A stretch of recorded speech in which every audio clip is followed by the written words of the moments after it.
अस्सलाम वालेकुम। आज हम मैथ्स की बुक काउंटडाउन 5 का यूनिट नंबर 2 यानी चैप्टर नंबर 2 शुरू करने जा रहे हैं और आज हम उसको समझना शुरू करेंगे वहाँ तक जहाँ तक कि एक्सरसाइज 2A आ जाएगी। फिर एक्सरसाइज 2A सॉल्व करेंगे और फिर अगली एक्सरसाइज के लिए दूसरी वीडियो बनाएंगे। ठीक है, टॉपिक क्या है? टॉपिक HCF और LCM है। बहुत आसान टॉपिक है क्योंकि बुक 4 में भी आप इसको चाहे देख चुके हैं इस टॉपिक को, और मैं आपको ये भी बता दूं कि इसके ऊपर मेरी एक अलग से वीडियो मौजूद है जिसमें कि समझाया गया है कि HCF और LCM बच्चों को कैसे सिखाना चाहिए। तो आप चाहें तो ये सर्च कर सकते हैं, how to teach HCF and LCM to kids, और उसके आगे MSES लिखेंगे तो वो वाली वीडियो आ जाएगी। वरना आप मैथ्स की हेल्पिंग प्लेलिस्ट से जाके देख सकते हैं। ठीक है, प्लेलिस्ट को एक दफ़ा देखेंगे ना तो वहाँ से भी आपको मिल जाएंगी। ठीक है, तो बहरहाल लेकिन ये चैप्टर एज इट इज़ मैं समझाना शुरू करता हूँ और मैं चाहता हूँ कि पहले अगर आप वो वाला चैप्टर देख लेंगे तो आपको और आसान हो जाएगा ये समझना। सही है, तो शुरू करते हैं। ये आप पहले जान चुके हैं। ये चीज़ें अगर आपको पहले से नहीं आती होंगी तो आपको मुश्किल होगी कि डिविजिबिलिटी कैसे चेक की जाती है, 2 की, 3 की, 5 की, 10 की, ये पीछे से आप पढ़ के आए हुए हैं। आपको पता है प्राइम नंबर्स क्या होते हैं, आपको पता है कंपोजिट नंबर्स क्या होते हैं। अगर आपको ये नहीं पता तो आपको चैप्टर में मुश्किल होगी। ये पीछे के चैप्टर्स में और पिछली बुक में चीज़ें हो चुकी हैं। अगर ये कवर्ड नहीं है तो पहले पीछे की चीज़ें देख के आइए। आपको पता है कि फैक्टर्स और मल्टीपल्स क्या होते हैं, आपको पता है कॉमन फैक्टर कैसे निकालते हैं, हाईएस्ट कॉमन फैक्टर कैसे निकालते हैं, आपको वेन डायग्राम का यूज़ आता है, आपको प्राइम फैक्टराइजेशन मेथड आता है, आपको कॉमन मल्टीपल्स और लोएस्ट कॉमन मल्टीपल्स एलसीएम निकालना आता है। ये सब चीज़ें आपको पहले से आती होंगी तो फिर आप इस चैप्टर को अंडरस्टैंड करने में आसानी महसूस करेंगे। अगर ये नहीं आती होंगी तो फिर आपको मुश्किल होगी। ठीक है, तो ये अगेन क्या बात हो रही है कि बुक 4 में जो आपने पढ़ा हुआ है उससे इससे आगे काम किया जाएगा। तो अब मैं भी यही चल करूँगा काम आगे कि मैं ये अज्यूम करूँगा कि बुक 4 आपने ठीक से सॉल्व की हुई है तभी आप बुक 5 कर रहे हैं। ठीक है, तो अगर बुक 5 करने में आपको मुश्किल हो रही है तो पहले बुक 4 का वो लेक्चर लिस्ट देख लें। वो लेक्चर भी मौजूद है, अगर उस लेक्चर को देख लेंगे तो आपको क्लियर हो जाएगा कि क्या बातें ये कह रहे हैं। सही है जी, तो बस शुरू करते हैं। We know that the greatest number in the group of common factors of two or more we know that the greatest number in the group of common factors of two or more numbers is known as the highest common factor, usually written as HCF। जब हम common factors निकालते हैं तो उनमें सबसे बड़ा वाला number जो होता है वो HCF कहलाता है। We also know that the least number in the group of common multiples, जब कॉमन मल्टीपल्स निकाल रहे होते हैं तो उनमें सबसे छोटा वाला नंबर LCM कहलाता है। अब ये इन्होंने छोटी सी एक्टिविटी दी हुई है, ये फन एक्टिविटी है, कर लें, मज़ा आएगा करके। इसमें मैं कोई हेल्प नहीं करूँगा आपको क्योंकि वैसे वैसे ही जवाब पीछे लिखे हुए हैं। ये तो सिर्फ अपने दिमाग पर जोर डाल के आपने इसको फिल करना है, इसमें कोई ऐसा मसला नहीं है। सही है, तो ये एक फ़न एक्टिविटी है, इसको सॉल्व ज़रूर करें, इसमें अच्छा लगता है, मज़ा आता है। अच्छा जी, फिर आते हैं रूल्स ऑफ डिविजिबिलिटी के। एक रिवीजन छोटा सा हो जाए। सर्टेन रूल्स हैं मैथमेटिक्स में और काउंटडाउन 4 में आप ये पढ़ के आ गए हैं, 2, 3, 5, 10 वगैरह के। तो बस आपको कुछ हल्का सा रिमाइंडर के लिए एक छोटा सा इन्होंने फिल इन द ब्लैंक दी है। Any number with 0 in the dash place is divisible bye 5। अगर कौन से प्लेस पे 0 होगा तो 5 से डिविजिबल हो जाएगा, आखिरी प्लेस पे, वंस प्लेस पे, है ना। आखिर में अगर किसी नंबर के 0 आए तो हमें पता है कि 5 से तो डिवाइड होगा ही लाजमी। Any number is always divisible by 2 dash, कौन सा नंबर है? Any even number. ये मैं इसलिए बता रहा हूँ कि चूँकि ये एक्सरसाइज नहीं है, ये रिवीजन है, तो वो रिवीजन के तौर पे मैं चीज़ें बताता जा रहा हूँ। आपको जब एक्सरसाइज आएगी तो मैं सारे सवाल सॉल्व नहीं करूँगा, आपको पता है ये बात। A number whose digits add up to a multiple of 3 is divisible by, अगर किसी नंबर के डिजिट्स को ऐड करके उसका जो आंसर है वो 3 का मल्टीपल होता है, जैसे फॉर एग्जांपल 36, इनको आपस में ऐड करें तो 3 + 6 = 9 और 9 इज़ डिविजिबल बाय 3, तो हमें पता है कि नंबर 3 से डिविजिबल हो जाएगा। ये सारा वो जो रूल ऑफ डिविजिबिलिटी का आया था। An example of a number which is divisible bye 5 and 10 is, वो कौन सा नंबर है जो 5 और 10 से दोनों डिवाइड हो सकता है? 10 भी लिख सकते हैं यहाँ पे, 20 भी लिख सकते हैं, 30 भी लिख सकते हैं, वो सारे आ सकते हैं। ये सब आप करते जाएंगे। अगर आपने खुद से सॉल्व कर लिए तो आपको समझ में याद आ जाएगा कि हाँ भाई। अब ये मैं नहीं करा रहा बिल्कुल भी। अगर आप ये नहीं कर सके इसका मतलब क्या हुआ कि आपको आपको वो याद नहीं है, तो फिर पीछे से थोड़ा सा आपको रिवीजन करना चाहिए। तो इसलिए ये मैं नहीं बता रहा हूँ, ये आपको आना चाहिए खुद से करना। अगर ये आप खुद से कर सकते हैं तो इसका मतलब है कि आपने आपको वो याद है, जब बातें बुक 4 में हुई थी। अब आगे चलते हैं, कुछ थोड़ा सा मज़ीद चीज़ों को एक्सप्लेन कर रहे हैं कि अगर कोई नंबर 4 से डिविजिबल होगा तो कैसे पता चलेगा। तो 584 उन्होंने एक नंबर लिया, उसके उन्होंने वंस और टेंस वाले डिजिट्स लिए, वो बने 84। अब उन्होंने देखा क्या 84 4 से डिविजिबल है, हमें पता है जी 4 2 ज़ा 8, 4 1 ज़ा 4, तो हमने कहा जी है। तो जब आखिरी के दो डिजिट्स अगर किसी के 4 से डिविजिबल होंगे तो वो पूरा नंबर भी 4 से डिविजिबल होगा, ये एक रूल है। ठीक है, तो क्योंकि 2 3 5 10 वगैरह का देख के आए थे, तो अब ये 4 का इन्होंने आपको बता दिया एडिशनल रूल। इसी तरह से हमें पता है कि 200 300 500 ये सब 4 से डिविजिबल होते हैं। तो अगर लास्ट टू जो हैं, लास्ट टू डिजिट्स 00 हैं, तब भी हम कहेंगे वो नंबर 4 से डिविजिबल है। तो लास्ट टू डिजिट्स 4 से डिविजिबल हों तब भी 4 से डिविजिबल पूरा नंबर होगा, और लास्ट टू डिजिट्स 00 हों तब भी वो पूरा नंबर 4 से डिविजिबल होगा। सही है जी। तो ये रूल बना दिया इन्होंने, अ number is divisible by 4 if a number formed by the last two digits of the number is divisible by 4 और इज 00। अब 6 को चेक करवाना चाहते हैं कि 6 की डिविजिबिलिटी क्या है, तो इन्होंने कहा लेट्स सी 918 918 एक नंबर ले लिया। पहले तो देखते हैं कि नंबर इवन है या नहीं है। हमने देखा कि अगर आखिर में 24680 आता है तो वो इवन होता है, तो ये इवन है, हमें पता है। ठीक है, अब हम देखते हैं कि इनका जो सम है वो 3 से डिविजिबल है या नहीं है। तो 9 + 1 + 8 18 होता है, और 18 3 से डिविजिबल होता है। तो हमें पता है कि 18 3 से डिविजिबल है। तो जब कोई नंबर हमें पता हो कि 2 से भी डिविजिबल है और 3 से भी डिविजिबल है, यानी इवन भी है और 3 से डिविजिबिलिटी का रूल भी तय करता है, तो फिर वो 6 से भी डिविजिबल होगा। तो रूल क्या बना, a number is divisible by 6 if an even number, if it is an even number and sum of its digits is divisible by 3। बात समझ में आ गई। तो फॉर एग्जांपल अगर हम लेते हैं 423, ठीक है, तो आप देखें कि 4 + 2 6, 6 + 3 9, तो ये 9 जो है वो 3 से डिविजिबल है, लेकिन ये इवन नंबर नहीं है, तो इसका मतलब है ये 6 से डिविजिबल नहीं होगा। सही है, तो 6 से डिविजिबल होने के लिए 3 से डिविजिबल होना भी ज़रूरी है, यानी 3 वाला जो रूल है कि डिजिट ऐड करके देख लो कि 3 से डिविजिबल होता है या नहीं होता। तो 3 का डिविजिबल होने वाला रूल भी क्लियर होना चाहिए और इवन भी होना चाहिए, और ये चूँकि इवन नहीं है इसलिए 6 से डिवाइड नहीं होगा। अब इन्होंने 918 को चेक किया, ये ऊपर वाला जो आया था कि हाँ चेक हो, ये डिवाइड हो सकता है 6 से। तो अब डिवाइड करके देखा तो वाकई डिवाइड हो गया। जब डिवाइड हो गया का हम किसको कहते हैं, जब रिमाइंडर कुछ ना बचे, पूरा पूरा डिवाइड हो जाए। ठीक है जी। अब 8 से डिविजिबिलिटी का देख रहे हैं कि 8 से डिविजिबिलिटी कैसे चेक की जाती है। हमें पता है कि 1000 2000 3000 तो 8 से डिवाइड हो जाते हैं, इसलिए अगर लास्ट 3 डिजिट 0 हों तो वो सब 8 से डिवाइड हो सकते हैं। एक तो ये रूल आ गया।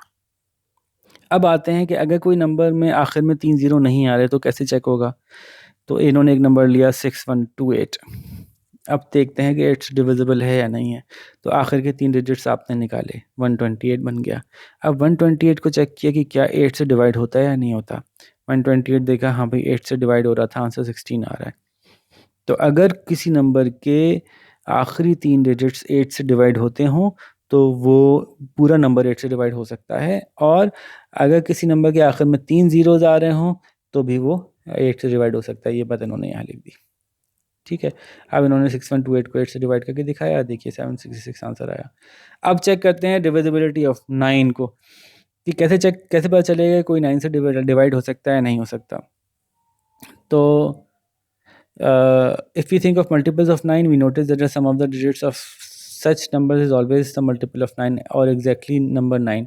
जैसे हम 9 के टेबल पढ़ते हैं, मल्टीपल्स ऑफ 9 मतलब 9 का टेबल पढ़ते हैं, तो हम देखते हैं 9 2 ज़ा 18। ठीक है, तो अब 1 और 8 को प्रेस करें फिर 9 आता है। तो जब भी उसके जो भी नंबर 9 से डिविजिबल होते हैं उनको ऐड किया जाता है तो उसका आंसर 9 से डिविजिबल ही आता है। 9 से डिविजिबल है, जैसे कि 63 9 के टेबल में आता है, 6 + 3 को ऐड करें फिर 9 बनता है। 99 9 के टेबल में आता है, 9 11 99, तो उसके 9 और 9 को प्लस करें 18 बनता है, 18 भी 9 से डिवाइड हो सकता है। तो रूल क्या बनाया जी इन्होंने, अब एक बड़ा नंबर ले लिया है 2358, 2358 को आपस में ऐड किया तो 18 बन रहा है। 2 + 3 + 5 + 8 को ऐड किया 18 बन रहा है। 18 9 से डिवाइड हो सकता है जी, हो सकता है, तो फिर पूरा नंबर 9 से डिवाइड हो जाएगा। ये रूल बन गया। If the digits of any number add up to a number which is exactly divisible by 9 then the original number is also divisible by 9। सही है। तो ये चेक भी कर लिया इन्होंने, 2358 को 9 से डिवाइड करके आंसर 262 आ रहा है और रिमाइंडर कुछ नहीं बच रहा। अब ये इन्होंने आपको टेबल दे दिया रूल का। ये मैं आपको जैसे पहले भी कहता रहा हूँ कि चीज़ें याद नहीं होना तो मसला नहीं होता, कोई प्रॉब्लम नहीं है। अगर आपको ये जितने सारे रूल्स बताएं वो याद नहीं है, प्रैक्टिस से याद हो जाते हैं। आप बस इनफ प्रैक्टिस कर लें, आपको ये रूल्स खुद ही याद हो जाएंगे, खुद ही जहन में बैठ जाएंगे। लेकिन अगर आप टेंशन लेके पहले याद करने बैठ जाएंगे ना, याद करो याद करो याद करो, फिर आपको याद नहीं होंगे, फिर आप परेशान ही रहेंगे। तो आपको करना सिर्फ ये है कि रूल्स यहाँ लिख के दे दिए इन्होंने, ये रहे रूल्स सारे लिखे हुए, 2 का, 3 का, 4 का, 5 का, 6 का, 8 का, 9 का, 10 का, सबका रूल्स दे दिए इन्होंने। तो ये इन्हीं रूल्स के ऊपर क्वेश्चन आएंगे, तो ये आप लिखे हुए हैं, पीछे से देख लिया करें जब मसला हो। तो जब आप इनफ क्वेश्चंस कर लेंगे तो ऑटोमेटिकली आपको याद ही हो चुकी होंगी चीज़ें। सही है भाई। तो हम अब चलते हैं आगे एक्सरसाइज पे। Exercise 2A, fill in the blank वगैरह तो आसान है तो पहले ही, हाँ फिर भी देख लेते हैं, हो सकता है कोई ऐसी बात हो जो आपको मुश्किल लग रही हो। If a number is divisible by 2 and 3 then the number is also divisible by, अभी तो बताया था, चलें बता देता हूँ, 6। जब 2 से और 3 से दोनों से डिविजिबल होता है तो 6 से भी होता है। ये बातें पीछे लिखी हुई हैं, वहीं से उठा उठा के दे रहे हैं। आप तो इतनी मेहनत खुद तो कर सकते हैं ना, आपके पीछे पेज पलट के देख लें। If the sum of the digits of a number can be divided by dash with no remainder, the number is divisible by 9। अगर उसका सम ऑफ द डिजिट्स भी 9 से डिवाइड हो सकता है तो वो नंबर 9 से डिवाइड हो सकता है। आसान सा सवाल था। क्या 1038 2 से और 3 से और किससे डिवाइड हो सकता है, ये आप खुद करें। अब ये आ गया सवाल सॉल्व करने वाली जगह, ये आप खुद करें, ऐड करके देखें कौन कौन से नंबर से डिवाइड हो रहा है। ठीक है, ये आप खुद कर सकते हैं आसानी से। यानी आपको याद है ना, अभी हमने बात की, ये 6, ये 4 का पूछ सकते हैं, 6 का पूछ सकते हैं, 8 का पूछ सकते हैं, 9 का पूछ सकते हैं। ये 4 बातों का पूछ रहे हैं असल में वो आपसे फ़िलहाल तो देखें इनमें से किससे डिवाइड हो रहा है आसानी से।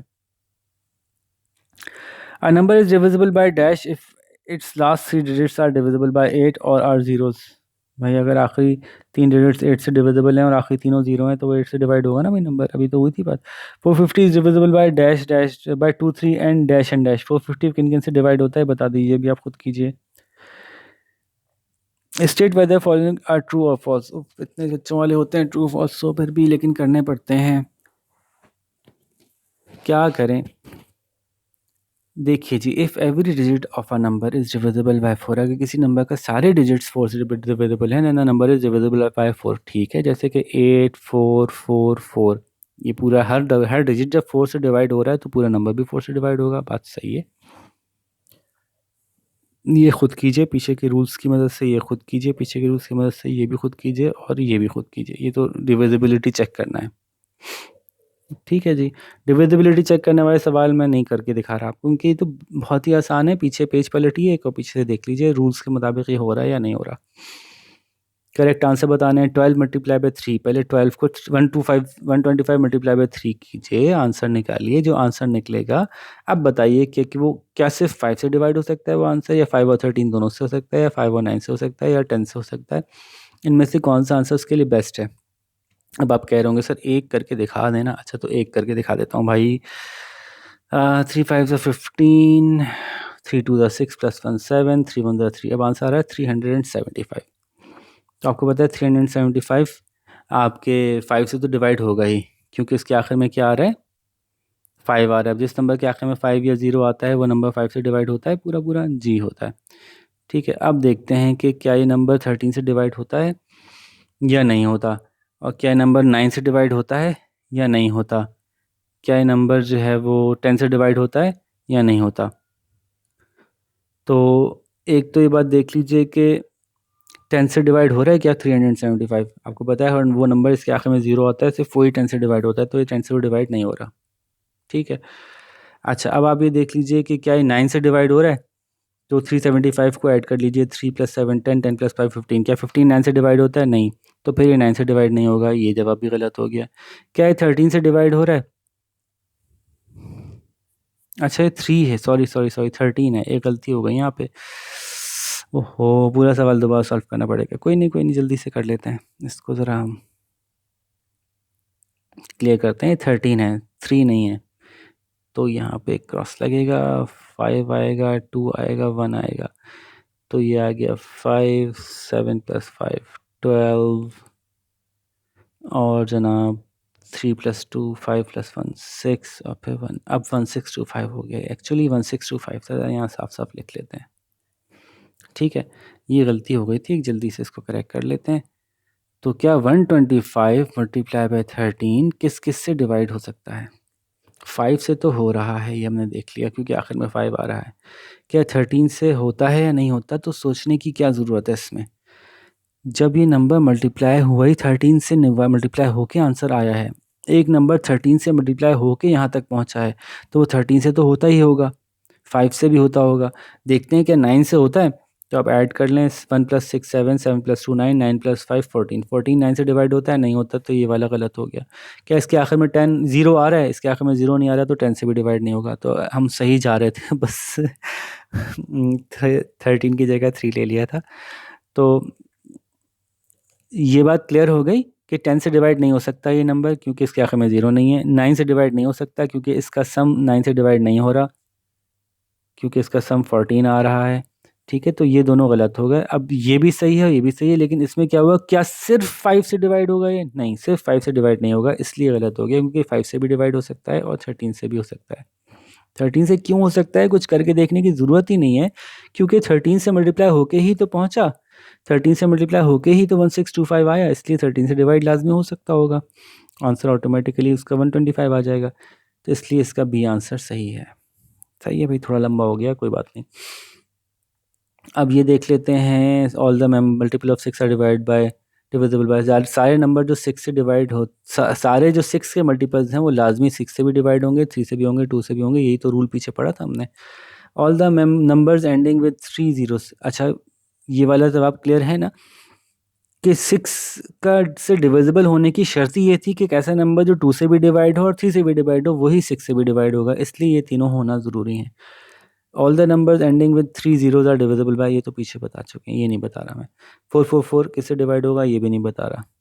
अ number which is divisible by 6 must be an even number, हाँ इवन नंबर होना चाहिए। प्राइम नंबर नहीं, एंडिंग विद 0 ज़रूरी नहीं है, ऑड नंबर ज़रूरी नहीं है, इवन नंबर होना ज़रूरी है। ठीक है जी, क्या ज़्यादातर सवाल करके देने पड़ रहे हैं मुझे, क्या चक्कर है भाई, खुद भी करें कुछ। हाँ, अब ये वाले वो सवाल आए ना जो आप खुद करेंगे।